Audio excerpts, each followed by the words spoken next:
YouTube? Sandy Frank here. Today I wanted to do a video about a thing that's kind of trending right now, and that is Arena Club. And guys, this is not one of these paid advertisements for Arena Club. I just want to give you my thoughts on it. I don't have any special codes for you to use or any of that kind of stuff. I just wanted to tell you about it. So there are codes if you ever want to try it. Definitely look around for codes for your first time using it. You can get like 20% off of your first slab or whatever. But I don't have those codes. They're pretty easy to find though. Just watch some. Look on YouTube for people that are like bigger influencers that are like advertising for the company. But anyway, so what is Arena Club? It's basically a grading company that has branched into like mystery slabs and vaulting. And we've done very little on this channel about vaults. And me, in my personal opinion, I'm not a fan of vaults. I like having my cards with me. But I did get to experience the use of vaults with the Arena Club. And there are things about it I do like. And we'll talk about that. But I'm always very suspicious of vaults because I know that they have your cards and they can say, hey, we're going to start charging this much per month to keep your slabs. And it always makes me nervous when they have your stuff and can change prices. So, you know, it's always a possibility. It is cool that, hey, if someone breaks into your house, if you have your valuable slabs at a vault, you're not gonna like lose your stuff. Or if you have a fire at your house or something like that, the vault is more secure that way.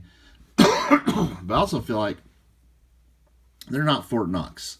Someone could break into the vault place and steal your stuff, and then what are you gonna do? So the main thing that people like about vaulting is you can trade things, you can, sell it and it instantly transfers over someone. You don't have to ship stuff. But the other person can, if they want the stuff shipped to them, they can get it. But, I mean, if you're doing it that way, you also have a smaller market because you're basically limited to the people that also are in the vault rather than like eBay where you have the whole world as a marketplace. So there's pluses and minuses. It was interesting. I enjoyed it. But what's really interesting about Arena Club are these mystery slabs. Now, they are kind of expensive. They can get really expensive. So, know that going in. But there's also cheaper ones, cheaper levels. There's mid-levels. You can get baseball ones. You can get random sport ones. You can get Pokemon ones. I don't know. I think they've done a Star Wars one before. Maybe I'm mistaken. But a mystery slab is basically, if you remember like those Best of Sport Leaf boxes where you buy the box and you open it up, it just has, you don't know what's in the box. It's usually a graded card of some type. And, sometimes you'll get a card that's worth way more than what the box costs. So a lot of times it ends up being worth less than that. It's basically you're getting a random shot at a higher end card for a lower price, which in a lot of ways it's got gambling aspects to it, which I don't like. And the Arena Club one, it's kind of like that, except you can do it instantaneously instead of ordering a box and have it shipped to you and all that stuff. And it seemed like to me that there were some pretty good cards you could get in the Arena Club slabs for the price. And I did a few. Found out very quickly that it's very addictive. And to me, I was like, you know what? I got some nice cards. I'm not going to keep doing this because I have an addictive personality apparently when it comes to these sort of things. So I just like, I don't like how this makes me feel like, ooh, I could just do one more. And you can quickly rack up some money. It's just like, I'm out. So I went ahead and had my cards pulled from my vault and sent back to me. And I was going to show you the cards I have in my Arena Club. That was part of this video today. But one cool thing about Arena Club, when you're buying these mystery slabs, is you can buy buyback insurance, which I think it's like 10% premium. So like if a slab is $100, for $10 extra, you can buy buyback protection. Which is, if you open your slab and you don't like the card that you got, you can sell it back to them for 80%. So of what you paid, not of what it's worth. So let's say you pull, like spend $100 for a your slab pack, and you get a card that you don't really want to collect, and it's only worth like $50, which can happen.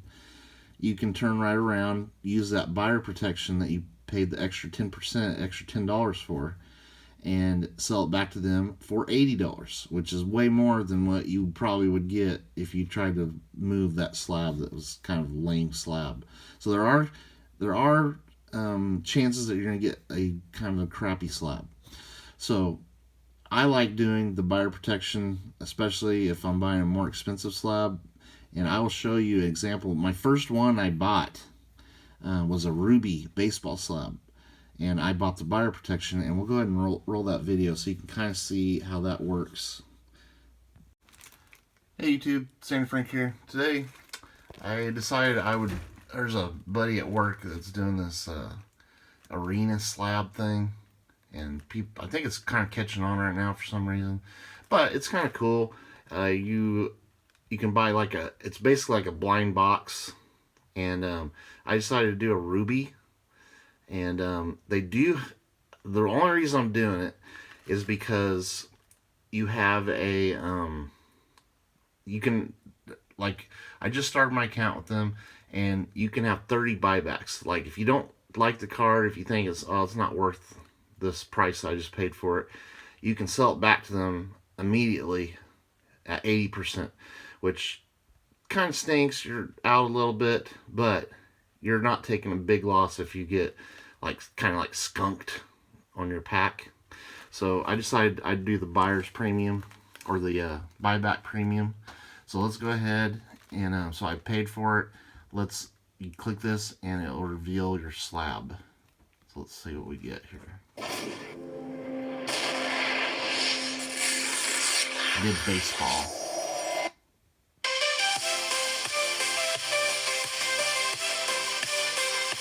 Okay, so looks like it's a transcendent rookie Michael Harris. So I don't know. I will have to check into that. I might decide that I don't really want that card and get my money back. But anyway, I just thought I would do this little video just to show like the process of it, of opening the pack and see what I got. Alright, thank you for watching. I'll probably do this as part of a hobby talk video. So I just wanted to show this part of it. Alright, thanks for watching, and back to the video. Okay, so this is part 2. So I'll put a 2 here so you know it's part 2. So what I end up doing with that Michael Harris, great card. I don't have his autograph, so it was kind of tempting to keep it. But that card is not worth anywhere close to what I just paid for that slab. So to me, it was an easy decision to use my buyback protection that I paid for, which this was $25 buyback protection, and sold it back to them. And I was like, you know what? I'll try another one. And so I did it again, bought buyback protection again, and this is my results from my second one that I bought. Let's go ahead and roll that. Okay, so we're ready for part 2. So I went ahead and returned that Michael Harris. It just didn't excite me that much, and I checked prices for those. I basically am counting their grading service as a raw price, so I sent it back. Definitely got more for it by sending it back to them than I could have sold it for. So it's like, okay, I'll try one more time. We'll see if we get anything good a second time. But after that, If I don't get anything good this time, I'm probably done with this program. I just wanted to see what it was like and do an educational video at the very worst here. Anyway, okay, let's go ahead and we'll try. This is the second Ruby baseball after I return my Michael Harris.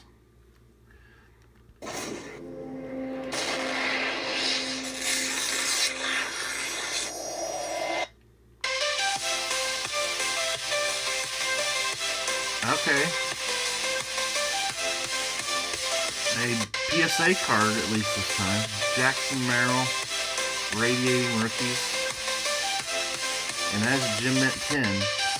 I'm more excited about that one because I have more belief in Jackson Merrill than I do of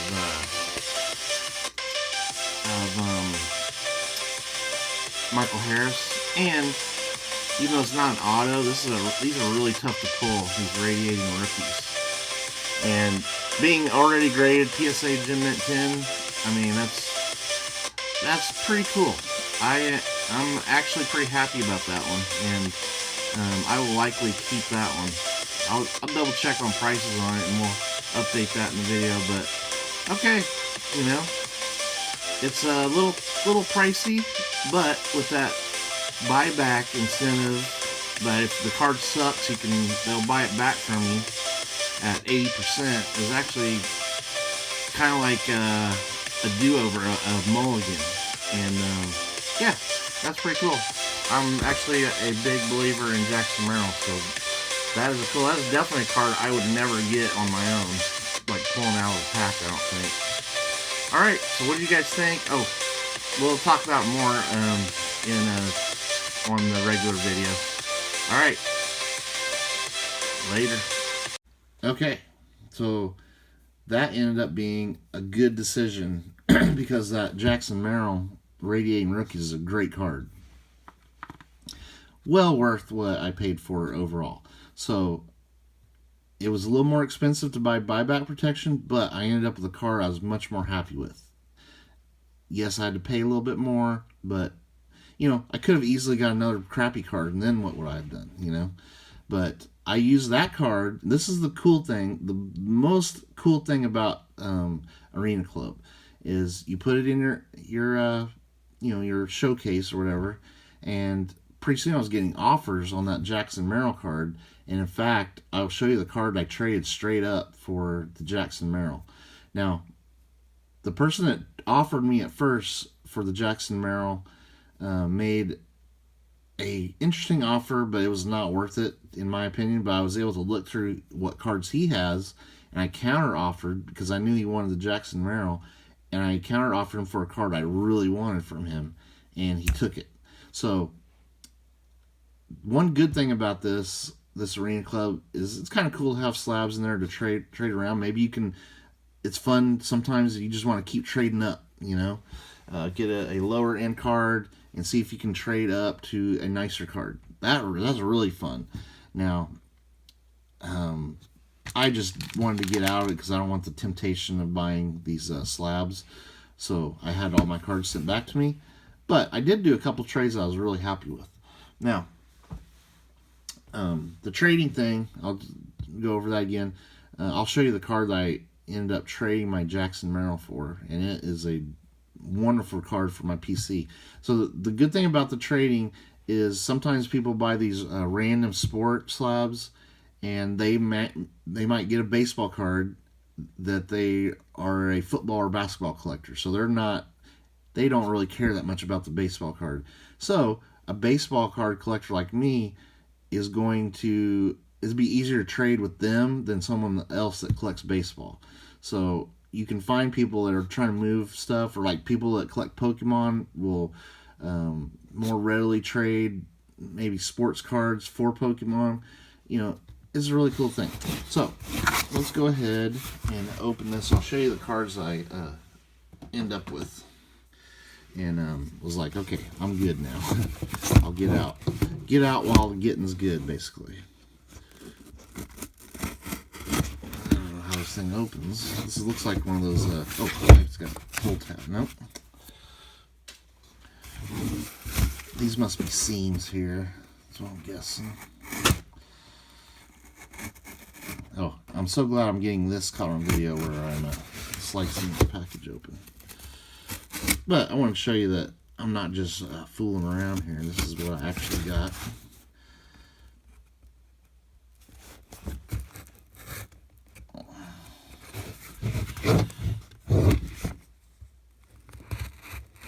Oh, another thing I'll tell you is the bad thing about these is they have a lot of their own personal grading company cards in here, which in my opinion, I don't think they're a good grading company. So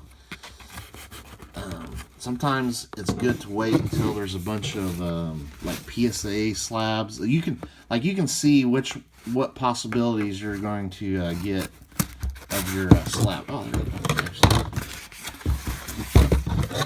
And if you see a bunch of Arena Club slabs in there, we'll do another video about different grading companies.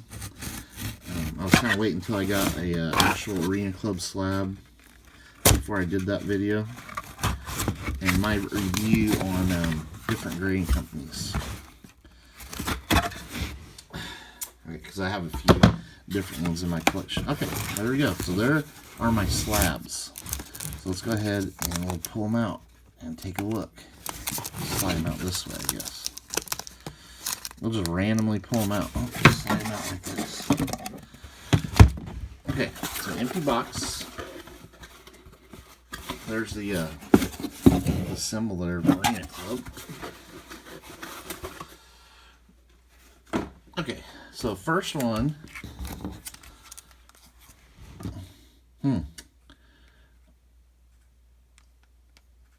It's got a little slip in here, so I hope that doesn't tell you anything. But anyway, this is a PSA slab, and this is one I didn't really like that much. A Trayvon Diggs bronze autograph optic PSA 9. I was not able to trade it. I got a couple offers on it, but they were not good offers. So I was like, you know what, this is another reason why I wanted to get these and get them on eBay. Because one thing on Arena Club is people don't like to buy slabs from you, they like to trade, so I'd rather just sell it. So there's that one. Then we have this. This is an actual Arena Club slab from 5 Star Baseball. Now this was a really nice one. This was a Blake Snell 1/1 logo man. Not a rookie though, but beautiful card. And actually their slab is not terrible, but that's what we'll go dig deeper into Arena Club slabs coming up in a future video. But that was a pretty sick pull, and I believe this is like one of the chase cards, so I got lucky on that one. But it's an on-card auto, beautiful card, 9.5 on their grading, but a beautiful logo, man. So that was a pretty cool one. And then we have this one. This is another Arena Club slab. This is my first time actually looking at their slabs, by the way. There it is. A USA Signatures Aaron Judge. Pretty nice one there. It is a sticker auto, but it looks great. This will look really good in a PSA slab, I think. Next one. Sal Frelick. Orange Ray Wave. PSA 10. It's number 1 out of 25. Really cool PSA. Like, I got lucky and got quite a few PSA slabs. Another reason I was like, you know what? I'm not going to push my luck. I'm going to get my cards and hit the road. But that's pretty cool. He didn't like set the world on fire, but he's a good rookie. Next one, we got a Miguel Cabrera. I've never seen one of these diamond anniversary cards. This is probably not worth what the slab cost, but it's a pretty cool card. I think it was like a $50 one, if I remember right. Like 2 for $100 or something like that. So that was a Gem Mint 10, 2011 Topps. This one was interesting. Cade Cunningham, he's doing really good in the NBA. This is a does not have a rookie card symbol on it, but it's a 2022 National VIP. He's in Oklahoma State, the Giraffe parallel. And I'm pretty sure this is a Pop 1 on this. Really cool. PSA 10 on that one. Really rare card of his. And I definitely wanted to get this thrown on eBay and see what kind of offers I can get on that card. This was an SGC card that they had in there. SGC 10. Zay Flowers. He's about to have his big playoff run with the Ravens there. I'm not a big fan of the SGC label or slab, but it is a gold national VIP, or whatever these things are called, numbered 9 out of 10. I wish it was 4 out of 10, but that is a rookie gold Zay Flowers. This one, really cool, old school Michael Jordan. This was a really nice one to pull, even as a PSA 9. Not a refractor, but it is a really nice old school 93 Topps Finest Michael Jordan. And it's hard to see how cool that is on camera. But I did get some offers on this one, but I was like, I'll just keep it. This is the card that I traded the Jackson Merrill for this one for my PC. Shohei Ohtani image variation Topps update SP in the warm-up shirt. So this was a really nice card for my collection. Already graded in a PSA 10. Super pumped about that one. That one is definitely going to my Shohei collection. I figured, hey, if I can trade a Jackson Merrill, this is a nice card, for a Shohei Ohtani SP rookie PSA 10, that was a no-brainer trade for me to make. This one, okay, this was interesting. I was wondering what this is. Okay, so this is a CGC. I love the CGC Pokemon cards, by the way. Back when they have the blue label, they were pretty good graders. So, like, you can trust those grades. We'll go more into this on the grading channel, or the grading video. But this is really nice. This was actually, I didn't realize it until I got, this is from Chum Lee's personal collection. And it's actually, it's got pedigree. So he actually signed the label, and on the back, it has a thing back there right now, but it shows that it's from his personal collection. So that was pretty cool. I did not realize this was out there. But yeah, autographed by Chum Lee. I didn't have this card in my collection, so like, that's pretty cool. You know, at first it was like, not that great of a pull, but it ended up being a pretty cool card with that pedigree. Next, the Beedrill. This was a trade. I traded a Japanese Pokemon card, a modern one. I don't really collect the modern Japanese, but I do collect these alt art cards from Sword and Shield, and I did not have a PSA 10 of this card, so I was super excited to trade for this. The Beedrill from Astral Radiance, PSA 10. Awesome card. Love it. This is one that was probably a very bad one to pull. Keegan Murray. I don't know how good of a player he is, but this is a Arena Club slab. It is a patch card. It's the beta one, 75 out of 75. Keegan Murray rookie recon with sticker auto. I don't really care that much about that card. This one, I've had plenty of these over the years. I know how much these are going for, and it's easy for me to sell this one. Shohei Ohtani, Allen Ginter, World Talent. So Allen Ginter rookie PSA 10. Pretty easy to flip that, since I already have one.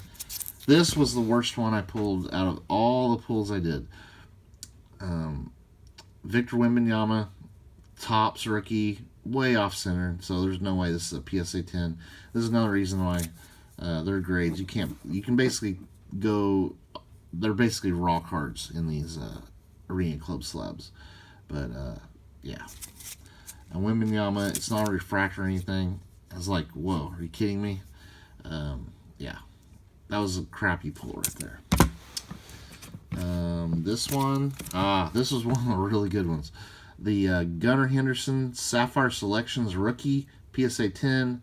That's a nice card, and I'm a big believer in Gunnar Henderson, so that to me was a great pull, and I'm definitely going to be keeping hold of this because I think he's a great hitter, and it's his rookie.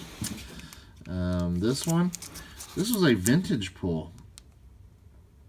And this is a PSA 8 old school label.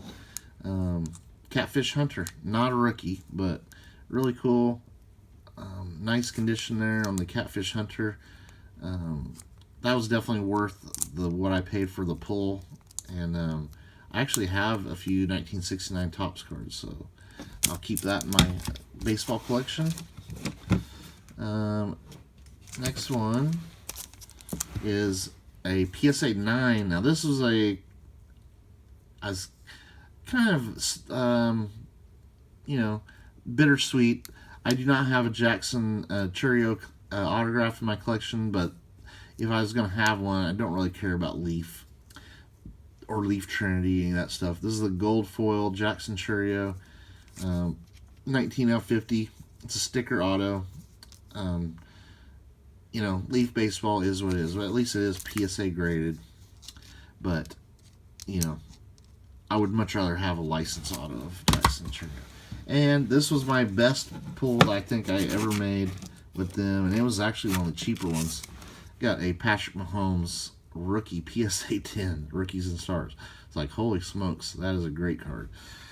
And, of course, being a Chiefs fan, I'm keeping that in my collection. So, when I did that, I was like, you know what? I need to stop there. Don't keep going because, you could easily lose get a bunch of crappy slabs. But as you can see, there's a pretty good chance you're going to get something decent from there. But like I said, it's really easy to keep going, and it can rack up to a lot of money really quick. So I will sell off some of the ones I don't want from those to help pay for that endeavor. But there's also got 2 cards I really love for my personal collection. Let me get my... oh, that one was one too. Yes, these 3 were absolute bangers for my personal collection. I'll always be happy with. So the Shohei, and they're all PSA 10s, which is great. You can't go wrong if you're pulling PSA 10s. Now, if you see that they have a bunch of Arena Club slabs in there, I would avoid the pull, the slab packs. But if you see a bunch of PSA 10s and stuff, then you're talking about a little bit better values. So the V-Drill going to my alternate art collection, and of course Patrick Mahomes. So those 3 made the journey worthwhile. So my overall grade of Arena Club, I think if you don't have an addictive personality, you just want to try a couple and see, it's fun. There's no doubt.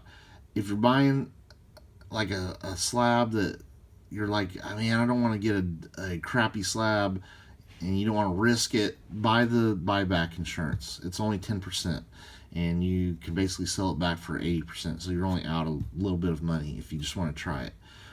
Definitely, if you're doing your first one, use one of these. There's tons of codes out there that I think there's even some that are like 20% off codes. So before you do it for your first time, go check for some codes and get that.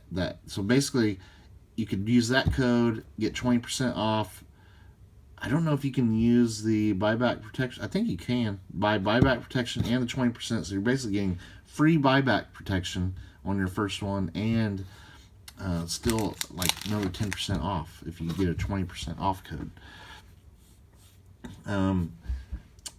I think it's not a good idea. Sometimes they'll put a grail in the mix, and if it's a really expensive grail, I think the pulls are going to be not as good, because your chance of pulling that grail card are extremely slim, like 1 out of 10,000. But your chances of getting some of the other ones are, you're probably going to get one of the other cards, not the grail, is what I'm saying. It's not impossible, but usually if they have a really expensive grail, you got to think they've got to pay for that expensive card, like a $20,000 card, with people buying these cheaper cards. So you could have lousier cards in the mix, I think. More chance of getting a bad pull. So definitely, if there's a really expensive card as a grail or a chase, buy the buyback protection, because you've got a bigger chance of getting a crappy card. Alright, so those are my tips. It was fun to see what vaulting is like, so I learned a lot.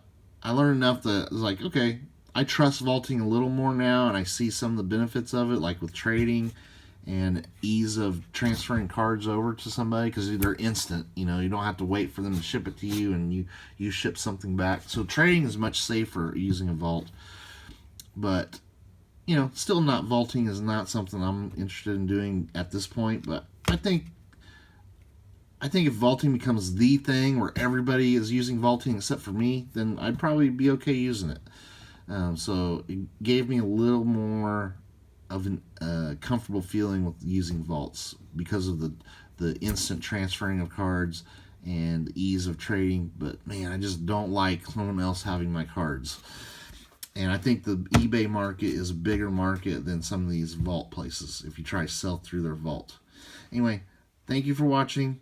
Guys, if you tried Arena Club, what did you think of it? I give it a B. It's cool. I got some cool cards for my collection. Overall, it was a decent deal because I think I made good pulls.